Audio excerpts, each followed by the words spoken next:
안녕하세요. 미국 주식을 사러 가는 미주달입니다. 지금 소비자 물가 지수가 발표가 됐죠. 지금 시장이 이걸 어떻게 바라볼지는 장이 끝나봐야지만 알 것 같은데요. 일단 중요한 건 높은 수치면은 틀림이 없다라고 생각이 듭니다. 일단 차트를 통해서 한번 보여드릴게요. 지금 원자재 가격이 계속 올라가고 있어요. 지금 CRB를 보면 계속 상승 중에 있고 알루미늄도 계속 올라가고 있죠. 공급 부족으로 인해서 계속 올라가고 있고요. 천연가스도 계속 올라가고 있고 그 다음에 지금 철광석도 계속 올라가고 있죠. 또한 구리 가격도 계속 상승 중에 있습니다. 또한 원유도 최근에 공급 부족으로 인해서 계속 상승 중에 있죠. 이렇게 원자재를 자극시키면 인플레를 유발시킬 수 있겠죠. 더욱더 가뜩이나 임금 상승으로 인해서 지금 인플레가 더 심각한 상황이잖아요. 그럼 이런 상황과 비슷한 상황들을 몇 가지 경우를 볼게요. 일단 유럽부터 보겠습니다. 일단 2011년 유로파 재정위기를 설명을 드리겠습니다. 재정위기에 대해서 간단하게만 설명을 드릴게요. 2002년에 유로화가 출범을 하면서 강하게 달러 패권에 도전을 했죠. 유로화가. 근데 유로화에서 가장 혜택을 본 나라는 독일이에요. 예. 그리고 가장 혜택을 보지 못한 나라는 그리스죠. 유로화는 17개국에서 씁니다. 그럼 중간에서 바라봤을 때 독일 화폐는 절하되겠죠. 절하된다는 소리는 그 화폐 가치가 낮아진다는 소리예요. 그리고 중간에서 바라봤을 때 그리스 화폐는 절상되겠죠. 예. 그럼 화폐 가치가 강해진다는 소리죠. 그러면 독일 화폐가 약해진다는 소리는 수출할 때 용이하겠죠. 다른 나라보다 가격이 싸잖아요. 예. 그렇기 때문에 수출할 때는 용이한데 독일이 물건을 만들잖아요. 그러면 그리스한테 파는 거예요. 예. 거의 이런 식으로 갔기 때문에 그리스는 거의 수출하지 못하죠. 왜 그러냐면 절상됐다는 소리는 다른 나라 화폐에 비해서 강하기 때문에 가격이 비싸잖아요. 그러면 수출하기에 용이하지 못하겠죠. 예. 그 대신 물가는 어느 정도 잡겠죠. 왜냐하면 수입 물가가 낮기 때문에. 그쵸? 그래서 이거를 보면 재정위기가 왜 나타났냐면 이 중간에서 바라봤을 때 그러니까 그리스는 워낙에 신용도가 낮아요. 근데 유로화를 쓰기 때문에 신용이 어느 정도 보장받을 수 있겠죠. 왜냐하면 유로화는 독일도 쓰잖아요. 독일은 지금 날라댕기는데 지금 주가 차트를 보세요. 지금 닥스 인덱스인데 닥스 인덱스가 계속 올라가고 있죠. 그만큼 신용도가 좋았어요. 그 독일의 신용도를 이용해서 그리스가 저금리로 계속 대출을 받았죠. 예. 그러면 어떻게 돼요?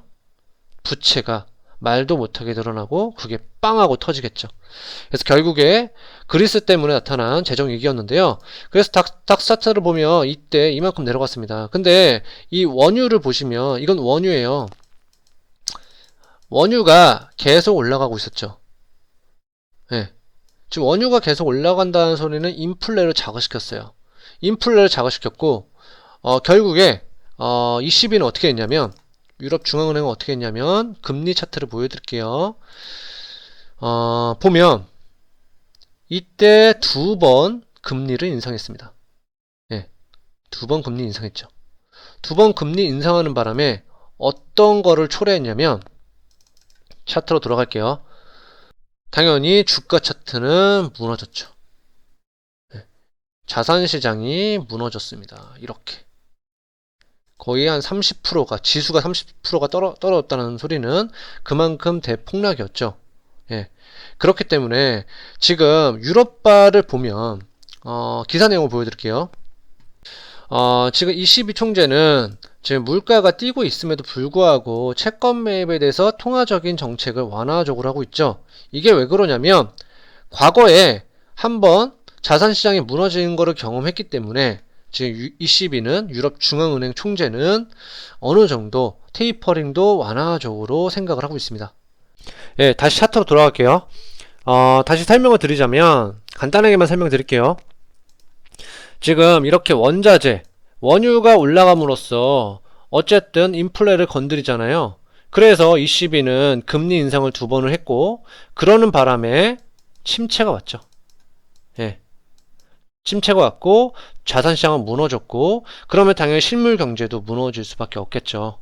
그래서 이제 그런 충격 여파 때문에 방금 전에 ECB 총재도 완화적인 통화 정책을 이어갈 것 같고요. 다음은 중국의 통화 정책도 한번 볼게요. 일단 기사 내용을 보여드릴게요. 지금 중국의 통화 정책은 과주기 조절을 한다고 하죠. 긴 호흡으로 긴축을 하되 유연성 있는 통화 정책을 하겠다라는 거예요. 유연성 있는 통화 정책은 지준율 인하죠. 지준율 인하가 무슨 말이냐면 100이라는 금액이 있어요. 그러면 이 중에서 80은 대출 나가고 20은 지급 준비율이에요. 근데 이 지급 준비율을 낮춘다라는 거죠. 10으로. 그러면 90만큼 대출이 나갈 수 있겠죠. 그러면 더 많은 유동성 공급을 할 수 있죠. 그래서 이런 식으로 지준율 인하를 한다는 소리고, 긴 호흡으로는 대출, 부동산 대출 규제를 강화를 할 뿐만 아니라 부채 부작용들을 최소화하겠다라는 전략이에요. 예. 그래서 왜 이렇게 생각을 하냐면 중국도 경험이 있었겠죠. 2015년, 제가 차트를 통해서 설명을 드리겠습니다. 지금 이거는 상하이 지수고요. 이거는 페드 실질 금리예요. 근데 이때 보면 2015년 12월 달에 금리를 인상했죠. 근데 중국의 스탠스는 어땠냐면 제가 보여드리겠습니다. 중국의 스탠스는 지준율을 계속 인하했어요. 그러면 어떤 현상이 일어나요? 차트를 통해서 설명드릴게요. 그러면 중국에서는 금리가 내려가죠. 미국은 미국은 금리가 올라가죠. 그러면 돈을 뒀을 때 미국에다 가만히 둬도 금리가 높기 때문에 더 메리트가 있겠죠. 그러면 중국에 있는 자본이 미국으로 흘러 들어갈 수 있겠죠. 이게 자본 유출이죠. 예. 이때 위안화도 가치가 하락할 수밖에 없겠죠. 그만큼 계속 유동성 공급을 공급하기 때문에. 그래서 이런 자본 유출 때문에 주가는 박살이 났죠. 예. 채권 팔고 주식 팔고 해버리니까 이런 경험이 있었기 때문에 중국도 지금 완화적인 스탠스를 이어가고 있죠. 그래서 여러분들한테 이런 내용들을 하나하나 짚고 넘어가면 좋을 것 같아서 이제 설명을 드리고 있는 거고요. 다음은 일본을 볼게요. 지금 일본 니케이 지수를 가져왔어요. 일본도 완화적인 통화 정책을 계속 이어가고 있죠. 왜 그러냐면 과거를 통해서 배운 거죠. 2011년도에 뭐가 있었죠? 동일본 대지진이 있었죠. 그러면서 주가는 폭락을 했죠. 예. 그리고 엔화는 어떻게 되고 있어요? 강세가 되고 있죠. 왜 그러냐면 보통 일본은 금리가 낮습니다. 그래서 해외에다가 투자를 많이 하는데요. 이때 보험금을 지급을 해야 될 거 아니에요. 보험금을 지급하려면 해외 자산들을 팔고 엔화를 사겠죠. 예. 엔화를 사기 때문에 엔화가 강세가 될 수밖에 없겠죠. 그럼 엔화가 강세되면 더 경기는 안 좋아질 수밖에 없겠죠. 왜냐하면 수출로 해서 돈을 벌어야 되는데 돈을 못 벌잖아요. 그래서 2012년부터 뭐가 있었죠? 말부터 엔화를 무제한 양적 완화를 했죠. 예. 그래서 화폐 가치는 내려갈 수 있었고 수출에 용이하면서 주가도 같이 올라갈 수 있었죠. 예. 그리고 1980년도 후반을 보면 이때는 더 큰 실수를 했죠. 일본이. 무슨 실수를 했냐? 주택법으로 잡기 위해서 금리를 올렸어요. 금리를 올려서 디플레이션이 왔죠. 예. 그래서 깊은 침체가 왔었고요. 그래서 이런 통화 정책을 했을 때 부작용들을 어느 정도 과거를 통해서 습득을 했기 때문에 일본도 완화적인 통화 정책을 계속 이어갈 거라고 저는 생각하고 있습니다. 다시 한번 정리하자면 일본, 중국, 유럽 지금 완화적인 통화 정책을 이어갈 것이고 그거는 미국도 마찬가지예요. 어쨌든 테이퍼링 한다고 해서 이게 긴축 정책은 아니란 말이에요. 유동성 공급을 줄인다는 표현이지.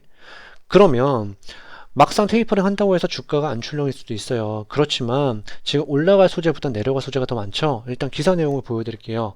일단 법인 세율도 불협합함이 민주당과 공화당 사이에서 일어나고 있고 보통 인프라 딜, 그러니까 재정 정책을 하기 위해서는 그 돈을 마련하기 위해서 두 가지 방법이 있다고 했죠. 하나는 증세고 두 번째로는 국채 발행이죠. 근데 지금 부채 한도 때문에 국채 발행은 못하고 있는 실정이죠. 그럼 증세밖에 없어요. 근데 이 증세조차도 지금 공화당과 민주당 사이에서 불협합함이 일어나고 있기 때문에 재정 정책에 대한 불확실성이 지금 시장에서 팽배하고요. 네, 그래서 여러분들 드리고 싶은 말은 너무 조바심 내실 필요 없고 시장을 천천히 관망하는 것을 권해드려요. 어쨌든 지금 금융 안정 측면에서 연준 의장들은 계속 힌트를 주고 있고 테이퍼링을 한다라는 거를 막상 테이퍼링이 시작한다면 시장은 한번 출렁일 수도 있고 그때가 저희에게 기회이지 않을까 저는 생각을 하고 있습니다. 그래서 지금 자산 시장이 많이 과열됐기 때문에 이 자산 시장이 흔들려서 실물 경제까지 피해줄 우려는 적다라고 저는 생각하고 있고요. 그러면 오늘 영상은 이만 줄일 거고요. 오늘 영상이 좋았다면 구독과 좋아요 꼭 부탁드릴게요. 그럼 다음에 만나요. 안녕!